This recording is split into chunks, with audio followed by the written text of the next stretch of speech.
Hey, ¿qué es lo que, capitanes? Nuevamente por acá trayéndoles nuevo video, nuevo contenido. Claro que sí, como vieron en el título, hoy vamos a hablar de nada más y nada menos que de la historia de Tony Gwynn. Así que sin más, vamos al mambo. Antes de comenzar, como siempre, pedirte que te suscribas, que es like, que comentes ya tú, Chávez, para que cada vez seamos muchos más. Vamos entonces a la historia que tenemos preparada el día de hoy. Tony Gwynn era un jugador de béisbol anormal, un atleta naturalmente dotado tanto en el béisbol como en el baloncesto. Gwynn nunca dejó que su talento dictara por sí solo su desempeño en el diamante y tampoco en la cancha. Fue uno de los más trabajadores de las grandes ligas, pionero en el arte de examinar los videos y los informes de los ojeadores. Esto le ayudó a utilizar su talento para batear con un alto promedio y porcentaje de bases, cuando el resto de las grandes ligas centraba sus esfuerzos en tratar de batear jonrones. La ética de trabajo de Gwynn y su confianza en sí mismo le convirtieron en un ícono de la ciudad de San Diego y un embajador del béisbol. Tuvo una de las carreras más prolíficas de toda la historia de las grandes ligas, desafiando los récords de jugadores como Ted Williams y Honus Wagner. Cuando se piensa en San Diego, los aficionados de béisbol no pueden evitar pensar en Tony Gwynn.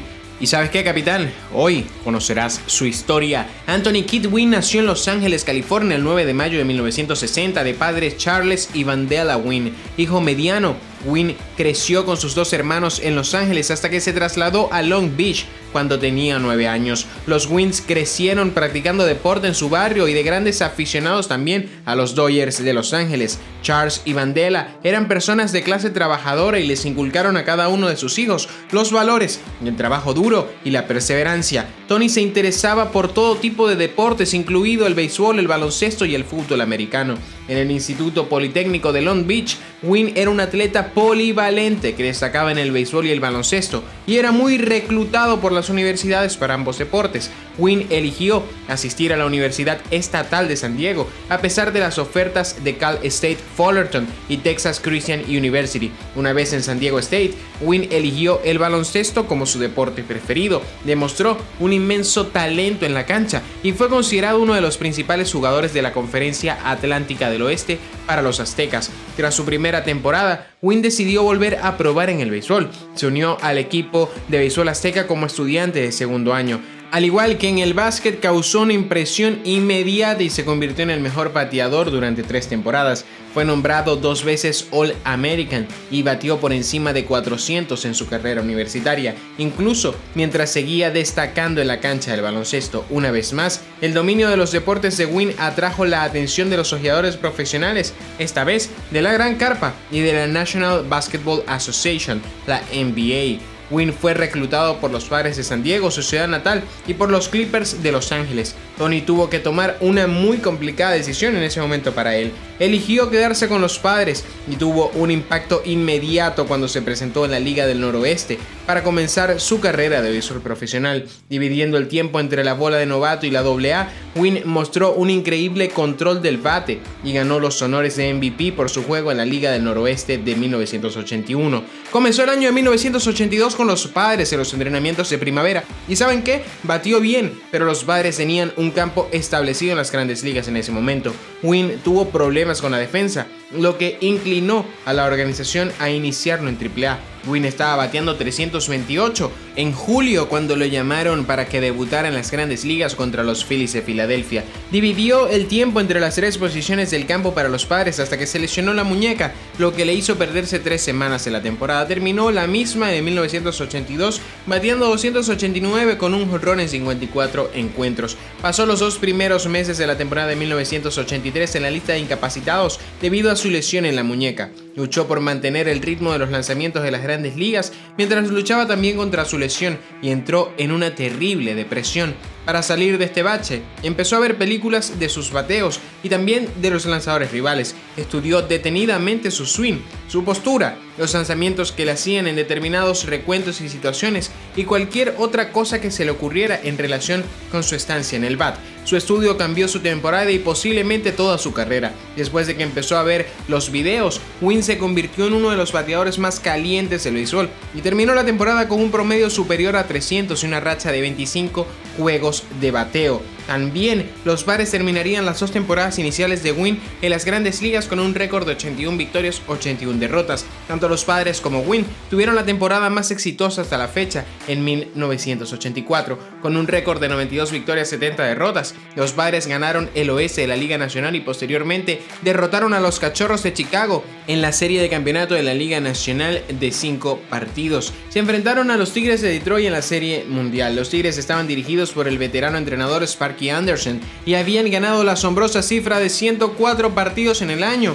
Los Padres, recién llegados, no fueron rival para los poderosos Tigres, fueron superados en solo 5 juegos en su primera aparición en la Serie Mundial.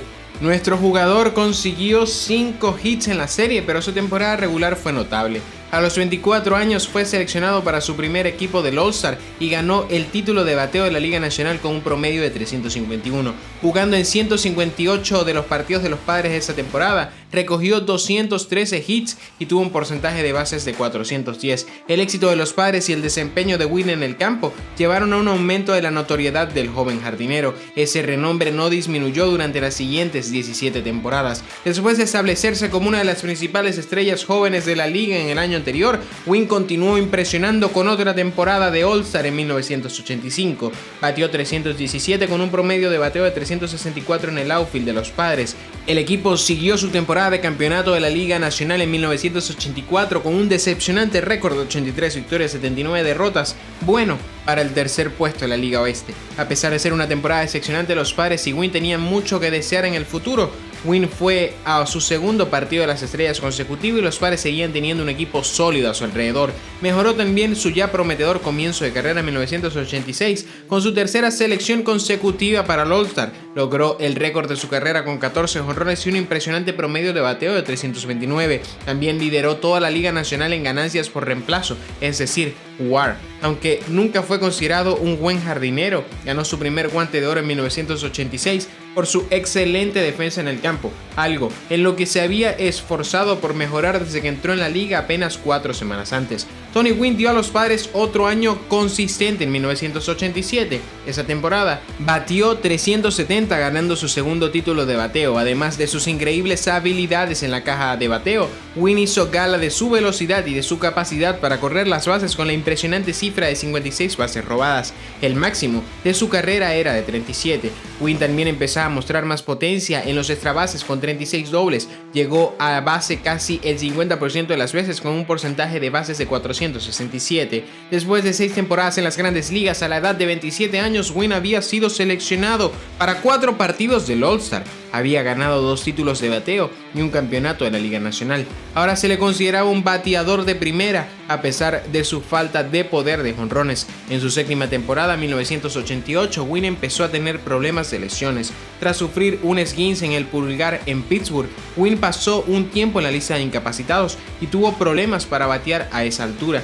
Fue capaz de encontrar su ritmo en la segunda mitad de la temporada y terminó ganando otro título de bateo con un promedio de 313. Su porcentaje de bases de bateo también rondó los 370. Siguió siendo un bateador imponente, a pesar de perderse partidos y de tener problemas a principios de año. Tony Gwynn se perdió el partido del All-Star y no pudo jugar en tantos partidos como en años anteriores, pero su reputación nunca disminuyó. Ganó su tercer título de bateo consecutivo en 1989, convirtiéndose en el primer jugador de la Liga Nacional en lograr tal hazaña.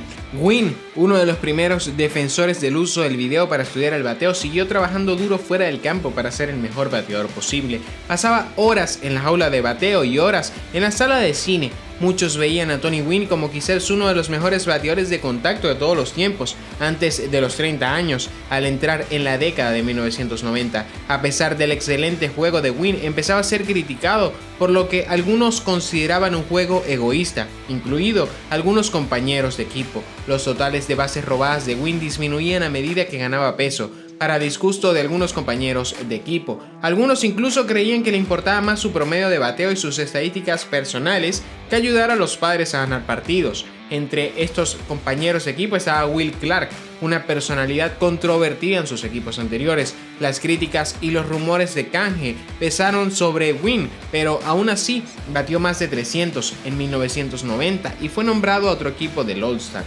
A pesar de la excelente carrera del jugador hasta ese momento, los Padres eran rutinariamente decepcionantes y no habían llegado a la postemporada desde su aparición en la Serie Mundial en el 84. Además, el equipo se negó a negociar un nuevo contrato para Gwynn, que había sido mal pagado teniendo en cuenta su rendimiento durante toda su carrera. Los conflictos entre Gwynn, sus compañeros de equipo y los Padres no afectaron a sus habilidades en el campo. Continuó dominando a principios de la década del 90, promediando un promedio de bateo de 324 entre 1990 y 93 y participando en el All-Star en cada temporada. Gwynn estaba realizando su mejor temporada hasta la fecha, antes de que la infame huelga de jugadores del 94 pusiera fin a la temporada en agosto y cancelara toda la postemporada. En el momento del parón laboral, Gwynn bateaba 394 a las puertas de los 400. Y se preguntará usted, capitán, ¿y quién fue el último jugador en batear 400 en una temporada? Bueno, fue el gran Ted Williams de los Medias Rojas de Boston en 1941.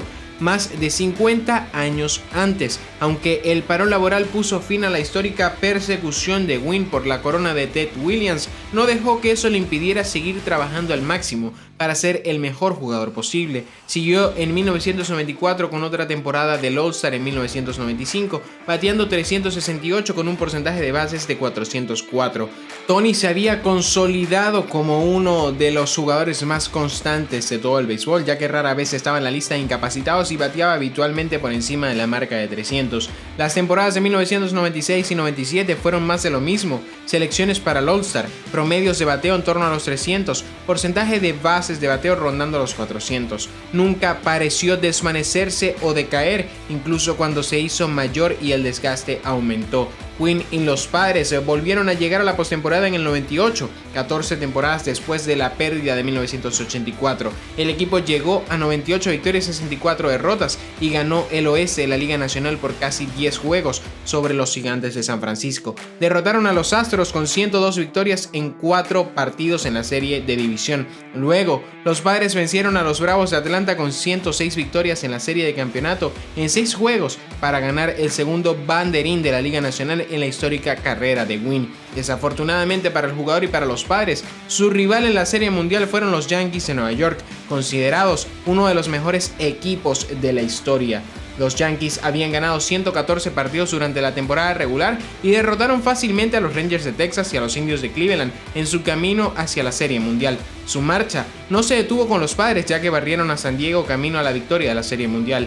Gwynn tuvo una serie excepcional, bateando 500 y ponchándose solo una vez en los 4 partidos. Las lesiones finalmente empezaron a afectar a Tony y cada vez jugaría menos partidos con San Diego. Desde 1999 hasta 2001, su última temporada en las Grandes Ligas, Gwynn batió 328 con un porcentaje de bases de 376 en solo 218 partidos en esas 3 temporadas combinadas.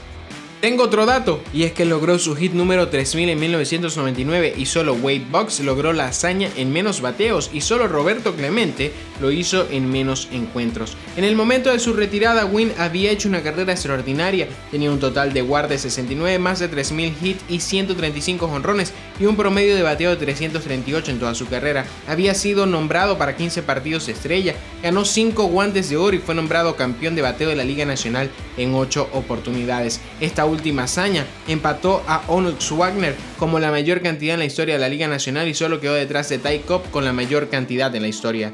Tony Gwynn fue incluido en el Salón de la Fama del Béisbol Nacional en 2007, su primer año de elegibilidad. Se le unió a Cal Ripken Jr., que comenzó y terminó su carrera en las mismas temporadas que Gwynn. Los dos jugadores fueron homenajeados en Cooperstown, Nueva York, en una ceremonia celebrada el 29 de julio. Desde el momento en que Gwynn se retiró, quiso seguir involucrado en el juego de béisbol. Fue nombrado entrenador principal de su alma mater, la Universidad Estatal de San Diego, a partir del 2003. Pasó 12 años como entrenador de los Jefes de los Aztecas, con un récord de 363 victorias y también 363 derrotas. Su mandato incluyó varios viajes al torneo de la NCAA. También se dedicó a la radiodifusión después de sus días de jugador, llamando intermitentemente a los juegos para ESPN y también para TBS. El hijo de Gwynn, Tony Gwynn Jr., jugó en las Grandes Ligas durante 9 temporadas. Pasó por los Cerveceros de Milwaukee, los Padres, los Dodgers de Los Ángeles y los Phillies de Filadelfia entre 2006 y 2014. El mayor de los Gwynn Falleció el 16 de junio de 2014 por complicaciones derivadas del cáncer. Como muchos jugadores de béisbol, había consumido tabaco de mascar desde que comenzó a jugar profesionalmente en la década de los 80. Es difícil pensar en los deportes de San Diego sin recordar inmediatamente a ese jugador llamado Tony Gwynn. Desde su época en la Universidad Estatal de San Diego hasta toda su carrera en las grandes ligas que transcurrió únicamente con los Padres, Gwynn representó con orgullo a esta hermosa ciudad con su talento y también con su trabajo. Sin duda, el mejor padre de todos los tiempos, fue también uno de los mejores bateadores que jamás haya jugado al béisbol. A lo largo de la era de los esteroides de la década de los 90, Gwynn se negó a cambiar su enfoque y continuó trabajando duro para mejorar su juego y la manera en la que él creía que batearía mejor. Su trabajo duro y su perseverancia le permitieron tener una carrera de 20 años jugando el juego que amaba y también hacerlo en la ciudad que amaba. Tony Gwynn siempre representará a la ciudad de San Diego y será recordado como uno de los mejores jugadores del béisbol de todos los tiempos. Señores, si les gustó este video, pedirle que se suscriban, que den like, que comenten. Ya tú, Chávez, te habló el capitán. Nos vimos.